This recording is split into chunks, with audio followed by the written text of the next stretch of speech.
Friends எல்லாரும் எப்படி இருக்கீங்க? நல்லா இருக்கீங்களா? Welcome to Sakthi tailoring house. இன்றைக்கி வந்துட்டு இதுக்கு முன்னாடி வீடியோ ஒரு high neck blouse cutting video பார்த்துருப்பீங்க. அதனுடைய ஸ்டிச்சிங் வீடியோ தான்.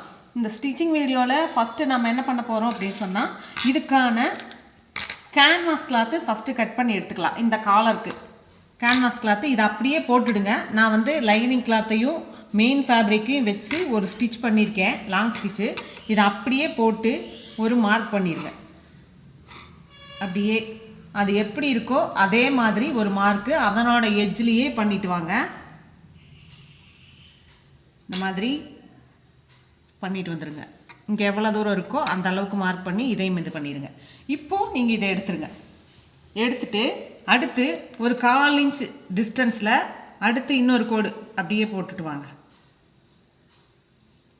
கேன்வாஸ் கட் பண்ணுறது தான் எல்லாத்துலேயுமே கொஞ்சம் கரெக்டாக கட் பண்ணணும். அதனால் அடுத்து ஒரு 1/4 இன்ச்சில் இன்னொரு லைன் வரைஞ்சிக்கோங்க. வரைஞ்சிட்டு அடுத்தது வந்து மறுபடியும் ஒரு இன்ச் இல்லை 3/4 இன்ச் இருக்கணும். நான் வந்து 3/4 இன்ச் இருக்கிற மாதிரி வைக்கிறேன். 3/4 இன்ச், 1 இன்ச்சுக்கு ஒரு பாயிண்ட் கம்மியாக இருக்கிற மாதிரி வைக்கிறேன். அந்த அளவில் மறுபடியும் அடுத்து இன்னொரு லைன், மூணாவதாக ஒரு லைனு. ரொம்ப 1 இன்ச்சுக்கு மேலே போயிடக்கூடாது. இது 1 இன்ச்சுக்கு உள்ளே தான் இருக்கணும் அடுத்தது. சரிங்களா? அப்படி இருந்தால் தான் இந்த ஹை நெக்குக்கு வந்து கரெக்டாக இருக்கும். ரொம்ப மேலே அகலமாக இது இருந்துச்சுன்னா நல்லா இருக்காது. அதனால் 1 இன்ச்சுக்கு உள்ளே தான் இருக்கணும். இது கொஞ்சம் பெரிய ப்ளவுஸாக இருந்துச்சு அப்படின்னு சொன்னால் 1 இன்ச் வைக்கலாம். நான் 1 இன்ச்சுக்கு ஒரு பாயிண்ட் குறைச்சி வச்சுருக்கேன். இப்போது எல்லாத்தையும் மார்க் பண்ணியாச்சு. இதை நான் வந்து கட்டிங் பண்ண போகிறேன். ஸ்டெப் பை ஸ்டெப்பாக சொல்லித்தரேன். ஈஸியாக உங்களுக்கு இது தைக்கலாம். நீங்கள் இதனோட கட்டிங் வீடியோவையும் முன்னாடி வீடியோவே கொடுத்துருக்கேன். நீங்கள் அதை பார்த்தீங்கன்னா, இப்போது நம்ம ஃபஸ்ட்டு வரைஞ்ச 1/4 இன்ச்சில் வந்துட்டு கட் பண்ணாமல் அடுத்து வரைஞ்ச 1/4 இன்ச்சில் தான் நான் இப்போ ஃபேப்ரிக் கேன்வாஸ் கட் பண்ணிகிட்ருக்கேன். கவனிச்சுக்கோங்க. இதை இந்த ஃபஸ்ட்டு வரைஞ்சதில் நான் கட் பண்ணல, நெக்ஸ்ட்டு வரைஞ்சதில் தான் கட் பண்ணியிருக்கேன். அதுக்கடுத்து இந்த 3/4 இன்ச்சில் வரைஞ்சதில் கட் பண்ணி எடுக்கிறேன் கேன்வாஸ் பேப்பரை.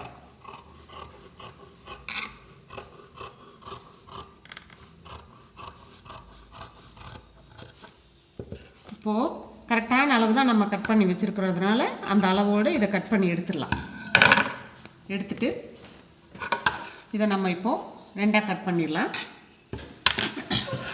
அப்படியே வச்சு தைச்சிட்டும் கூட 2ஆக கட் பண்ணலாம், தப்பு இல்லை. நான் ஆனால் உங்களுக்கு 2ஆக கட் பண்ணி காமிக்கிறேன். கொஞ்சம் லாங் ஸ்டிச் வச்சு இந்த பக்கம் ஒன்று இந்த பக்கம் ஒன்று வச்சுருங்க. வச்சுட்டு கரெக்டான உயரத்தில் வச்சுருங்க. கேன்வாஸ் கிளாத்துக்கு இது வந்து லைனிங் கிளாத்து, ஓகேங்களா? இதை எடுத்து கரெக்டாக அந்த ஷேப்பில் வெட்டி எடுத்துருங்க. நீங்கள் நெக்கு எந்த இதில் வச்சுருக்கீங்களோ அந்த ஷேப்பில் இதை வந்து வெட்டிடுங்க. அப்போ தான் அந்த ஓரம் அடித்து அடிக்கிறதுக்கு உங்களுக்கு வசதியாக இருக்கும். அதுக்காக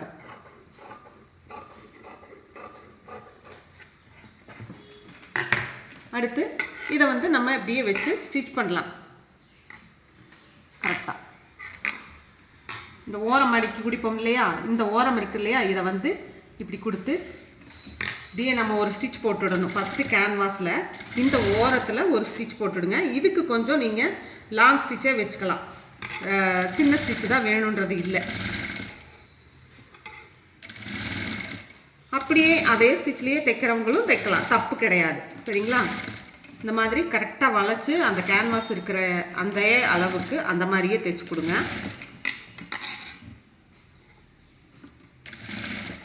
அடுத்தது இதையும் வச்சிட்றேன். கட் பண்ணாமே கூட நீங்கள் தைச்சிட்டு அப்புறமா கூட கட் பண்ணலாம் 2ஆக. உங்களுக்கு அது ஈஸியாக இருக்கும்னா நீங்கள் அந்த மாதிரி கூட பண்ணிடுங்க. அப்படியே கரெக்டாக கேன்வாஸ் கிளாத்தை கொடுத்து இந்த வளைவுக்கு தகுந்த மாதிரியே துணியை மடித்து கொடுத்துட்டு வாங்க.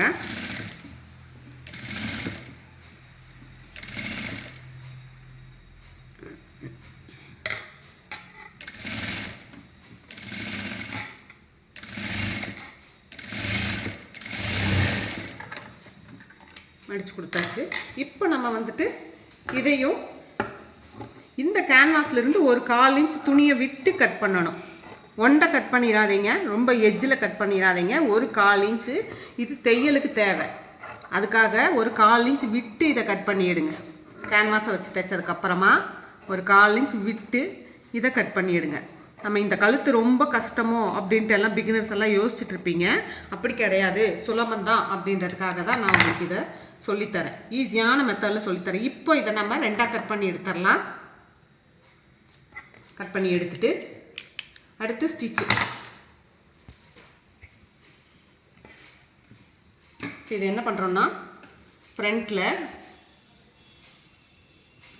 பேக் தட்டு, ஃப்ரண்ட் தட்டு இதெல்லாம் வந்து பார்த்தீங்கன்னா, பாருங்கள், இதை நான் கழுத்தில் லைனிங் கிளாத்தையும் இதையும் வச்சு ஒரு தையல் போட்டு வச்சுருக்கேன் ஃபுல்லாக 2 சைடும். அதே மாதிரி பேக் தட்டையும் லைனிங் கிளாத்தை வச்சு மடக்கி தைச்சு டக் பிடிக்கிற பின்னாடி டக் பிடிக்கிற வேலைகளையும் முடிச்சு வச்சுருக்கேன். இதை நீங்கள் பண்ணிடுங்க. இப்போது ஷோல்டர் ஜாயின் பண்ணணும். இது பிரின்சஸ் கட் ப்ளவுஸு, அதனால் இப்படி இருக்குது. கிராஸ் கட்டிங் ப்ளவுஸ் போட்டிங்கனாலும் சேம் இதே மெத்தட் தான்.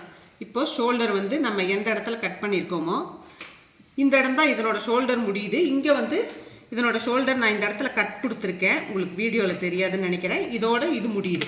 அப்போது இந்த இடத்த கரெக்டாக இதோட வச்சு இதை தைங்க, இதை ஜாயின் பண்ணுங்க. அப்போ உங்களுக்கு கரெக்டாக வரும்.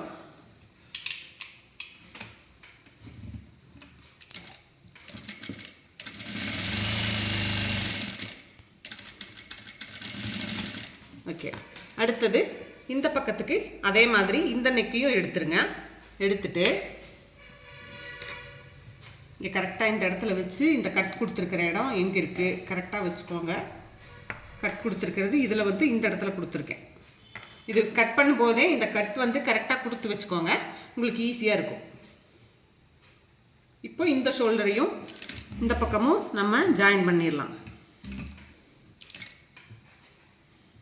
இதில் ஏதாவது உங்களுக்கு புரியலை அப்படின்னா எனக்கு கமெண்ட்ஸில் கேளுங்க.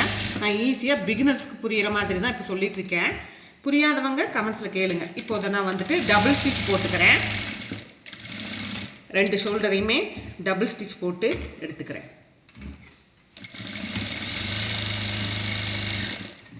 எடுத்தாச்சு. இப்போ இந்த பிசுறுகளையெல்லாம் நம்ம கட் பண்ணி எடுத்துடலாம். கைக்கு கை பிசுறுகளையெல்லாம் கட் பண்ணி எடுத்துட்டிங்கன்னா தைக்கும் போது உங்களுக்கு நல்லா நீட்டாக வரும்.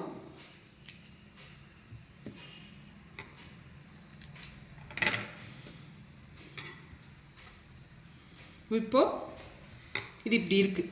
இதை வந்து இந்த அளவோட இதில் நம்ம ஸ்டிச் பண்ணணும். இதுக்கு நம்ம என்ன பண்ணணும் அப்படின்னு கேட்டால், இதை இப்படியே இப்படி ஜாயின் பண்ணுறது அப்படின்னு சொன்னால் இப்படி வச்சு இதில் வச்சு பாருங்கள். இந்த சென்டர் இருக்கிற இடத்துல ஒரு மார்க் பண்ணிவிடுங்க. நான் இப்போ மார்க் பண்ணியிருக்கேன் பார்த்தீங்களா, இதுதான் சென்டர், ப்ளவுஸ்னோட சென்டர் இது. இந்த இடத்துக்கு இதை ஒரு மார்க் பண்ணிடுங்க. அதே மாதிரி இதையும் கொண்டு வந்து இந்த சென்டர் இருக்கிற இடத்துக்கு இதுலேயும் ஒரு மார்க் பண்ணிடுங்க.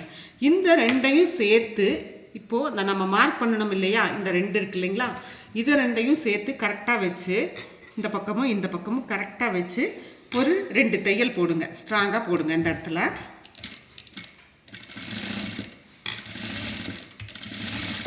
இன்னொரு ஸ்டிச் போட்டுறேன் நான். போட்டுட்டு இப்போ பார்த்தீங்கன்னா இது இப்படி இருக்கும். ஓகேங்களா, இதை வந்து நம்ம இதை கொஞ்சமாக வெட்டிடலாம். இதில் கேப் நிறையா இருக்கிறதுனால இதை கொஞ்சம் வெட்டி எடுத்துடலாம். இவ்வளோ வேண்டியதில்லை. தைச்சிட்டு இதுக்கப்புறமா இதை இதில் ஜாயின் பண்ணுங்கள். இந்த துணியில் இங்கிருந்து இந்த ஷோல்டர்லேருந்து ஜாயின் பண்ணுங்கள். அதை ஜாயின் பண்ணி கொடுத்துட்டு பின்னாடி கழுத்தினோட அளவுக்கு அந்த உயரமாக வச்சுருக்கிற துணியை கரெக்டாக மார்க் பண்ணி தைச்சிருக்கிறோம். இப்போ அதை வந்துட்டு பேக் தட்டில் வச்சு கரெக்டாக நம்ம ஜாயின் பண்ணுறோம். சரிங்களா,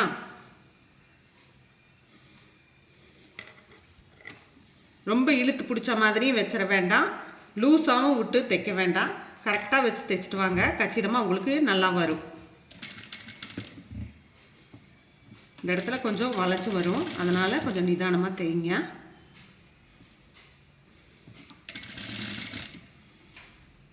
கரெக்டாக பிடிக்கல, நீங்கள் இன்னும் கொஞ்சம் இது ஜாஸ்தியாக இருக்கிற மாதிரி இருக்குது அப்படின்னு சொன்னால் நீங்கள் மறுபடியும் கூட இன்னும் கொஞ்சம் தள்ளி பிடிச்சிட்டு வரலாம். அது கரெக்ட் பண்ணிக்கோங்க. நீங்கள் சரியாக மார்க் பண்ணி தைச்சிங்கன்னு சொன்னால் கச்சிதமாக வரும், தப்பாக வராது. இந்த இடத்துலலாம் லைட்டாக சுருக்கு விழுவும். இப்போது இதை தைச்சு எடுத்தாச்சு. நம்ம இந்த இடத்துல லேசாக சுருக்கு விழுத்துருக்கு, அதை கரெக்ட் பண்ணிடலாம்.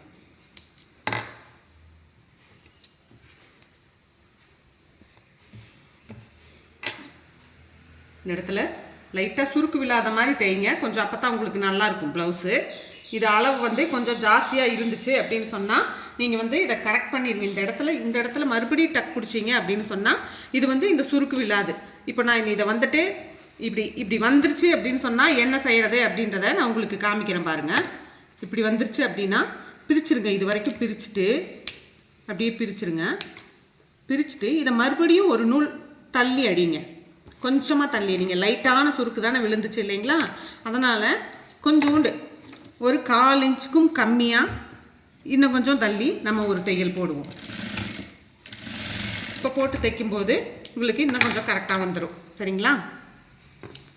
இந்த இடத்துல கழுத்து பீஸ் வந்து கம்மியாக இருந்தாலே போதும். ரொம்ப இந்த இடம் வந்து தூக்குன மாதிரி இருக்க வேண்டாம். இப்போ நான் மறுபடியும் தைக்கிறேன் பாருங்கள். இந்த தப்பு இந்த இடத்துல நிறைய பேர்த்துக்கு வரும். அதை கரெக்ட் பண்ணுறதுக்கு என்ன வழி அப்படின்றதையும் நான் இப்போ உங்களுக்கு சொல்லி கொடுத்துட்டேன், பார்த்துக்கோங்க.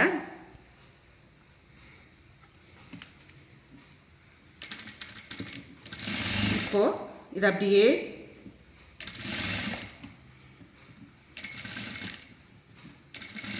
கரெக்டாக வச்சு இந்த ஷோல்டர் ஜாயின் பண்ணியிருக்கிறதோட கொண்டு வந்து ஜாயின் பண்ணிடுங்க. பண்ணிட்டோம்னா இது இப்படி வருது, இந்த மாதிரி இருக்கும்.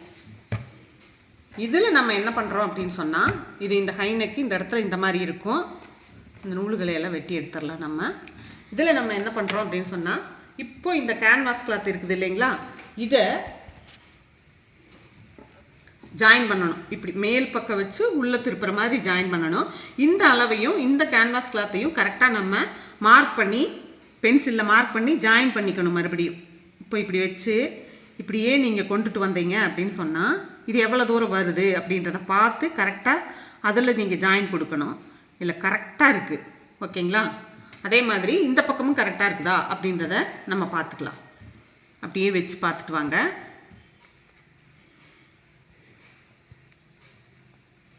கொஞ்சம் கொஞ்சமாக வச்சு பாருங்கள். வளைவுகள் இருக்கிற இடத்துலையுமே கரெக்டாக அந்த வளைவுகளுக்கு தகுந்த மாதிரி கரெக்டாக தையலுக்கு போக கரெக்டாக ஜாயின் பண்ணுற இடத்துல கரெக்டாக இருக்குது. இப்போ நான் இந்த ரெண்டையும் ஜாயின் பண்ணுறேன். இந்த மேல் பகுதியை ஜாயின் பண்ணுறேன், கவனம் வச்சுக்கோங்க. கீழ் பகுதியை ஜாயின் பண்ணல, மேல் பகுதியை தான் ஜாயின் பண்ணுறேன். நல்லா ஸ்ட்ராங் தையலாகவே போட்டுடுங்க. டபுள் ஸ்டிச் போட்டுக்கலாம். இப்போது இந்த கேன்வாஸை வந்து இப்படி இருக்கிறத நம்ம என்ன பண்ணுறோம் அப்படின்னு சொன்னால், இது மேல் பக்கம், இது கேன்வாஸினுடைய இந்த தையல் இருக்க இந்த பக்கம், இதை இங்கே வைக்கணும். இந்த மாதிரி தான் வச்சு தைக்கணும். இதை கவனித்து பார்த்துக்கோங்க. இது இப்போ மேல் பக்கம், துணியினுடைய மேல் பக்கம், கேன்வாஸினுடைய மேல் பக்கம், இது ரெண்டையும் இப்படி வச்சு கரெக்டாக ஜாயின் பண்ணிட்டு வரணும். ரொம்ப ஈஸி தான் இது. உங்களுக்கு ஒரு தடவைக்கு 2 தடவை நீங்கள் வீடியோ பார்த்தீங்க அப்படின்னு சொன்னால் நல்லா கிளிக் ஆகிடும். சரிங்களா? முதல்ல நீங்கள் ஒரு காட்டன் துணியில் தைச்சு பார்த்துட்டு கூட டைரெக்டாக அப்புறமா ப்ளவுஸில் தைக்கலாம். இந்த வளைவுகள் இருக்கிற மாதிரியே நான் வளைச்சி கொண்டுட்டு வர தையலை அதையும் பார்த்துக்கோங்க. அப்போ தான் அந்த நெக்கினோட ஃபினிஷிங் வந்து நல்லா அழகாக வளைச்சி கொடுக்கும். சரிங்களா? அதனால் அப்படியே அந்த வளைவுகள் எப்படி இருக்கோ நம்ம கட் பண்ணும்போது அதே மாதிரி கொண்டுட்டு வாங்க தையலை.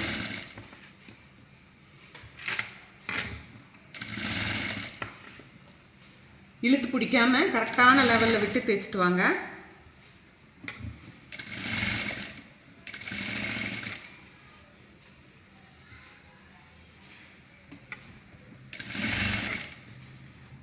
கொஞ்சம் கொஞ்சமாக வளைச்சி கொஞ்சம் கொஞ்சமாக வச்சு தைங்க. நீட்டமாக அப்படியே பிடிச்சிங்கன்னா அந்த வளைவுகள் கரெக்டாக வராது. அதனால தான் நிறுத்தி தைக்கிறோம்.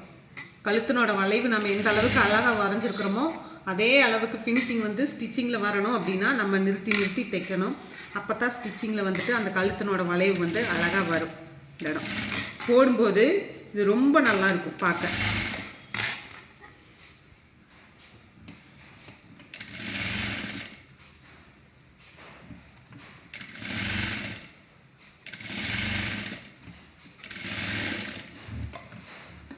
இப்போது இந்த இடத்துலலாம் நம்ம லைட்டாக கட் கொடுத்துக்கலாம். இந்த வளைவுகள் இருக்கிற இடத்துல எல்லாம் சின்ன கத்திரிக்கோல் எடுத்து இப்படி கட் கொடுத்துருங்க.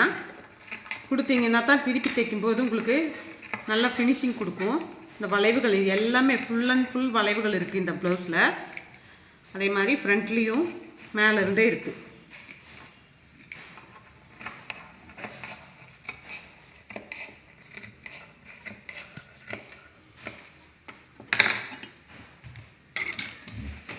இப்போது இந்த கேன்வாஸை உள்ளே திருப்புங்க. இந்த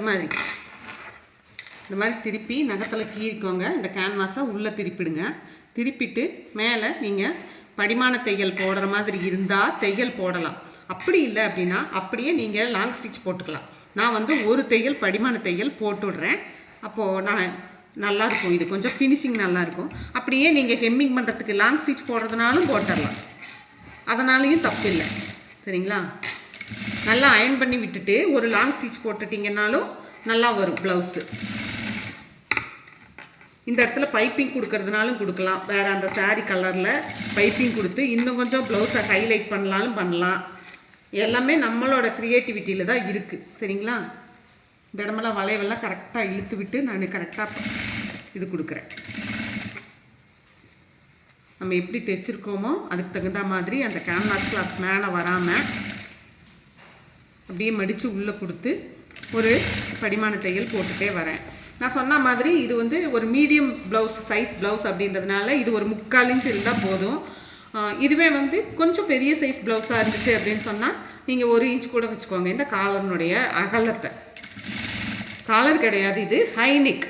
அப்படியே ஃப்ரண்ட்லேருந்து உயரமாக போகிற மாதிரியான ஹைநெக். தனியாக இல்லாமல் ஃப்ரண்ட்லேருந்து அப்படியே மேலே உயரமாக போகும். பார்க்குறதுக்கு இது போடும்போது காட்டன் சாரீஸ்க்கெல்லாம் லுக் வைஸ் வந்து இது ரொம்ப அழகான ஒரு ஃபினிஷிங் கொடுக்கும். இது தைக்கிறது ரொம்ப கஷ்டமோ அப்படின்லாம் நீங்கள் யோசிக்கவும் தேவையில்லை. ரொம்பவே ஈஸியாகவே தைக்கக்கூடிய ஒரு ப்ளவுஸ் தான் இது. உங்களுக்கு எல்லாத்துக்குமே இந்த வீடியோ வந்துட்டு நல்லா தெளிவாக புரிஞ்சிருக்குன்னு நினைக்கிறேன். புரியாமல் இருந்துச்சு அப்படின்னு சொன்னால் எந்த இடத்துல புரியல அப்படின்றத கூட எனக்கு கமெண்ட்டில் சொல்லுங்கள். நான் உங்களுக்கு ஆன்சர் பண்ணுறதுக்கு ரெடியாக இருக்கேன். இப்போது நான் இதை காமிக்கிறேன் பாருங்கள். இது ஹெம்மிங் பண்ணிடலாம். அதுக்கு அடுத்தது வேலையாக இதை நம்ம ஹெம்மிங் பண்ணிடணும். இதையெல்லாம் இப்படி உள்ளே வச்சு இந்த இடமெல்லாம் இருக்குது பார்த்தீங்களா? இதையெல்லாம் இப்படி உள்ளே வச்சு தான் இப்படி ஹெம்மிங் பண்ணணும். இந்த மாதிரி வரும். இந்த பிசுறுகளை எல்லாம் இப்படி உள்ளே வச்சு ஹெம்மிங் பண்ண கொடுக்கணும். இப்போது நான் இதை காமிக்கிறேன் பாருங்கள் எந்த மாதிரி வந்திருக்கு அப்படின்ட்டு. ஹெம்மிங் பண்ணினதுக்கப்புறமா நல்லா அழகாக சூப்பரான ஃபினிஷிங்கில் ஒரு ஹை நெக் ப்ளவுஸ் வந்திருக்கும் நமக்கு.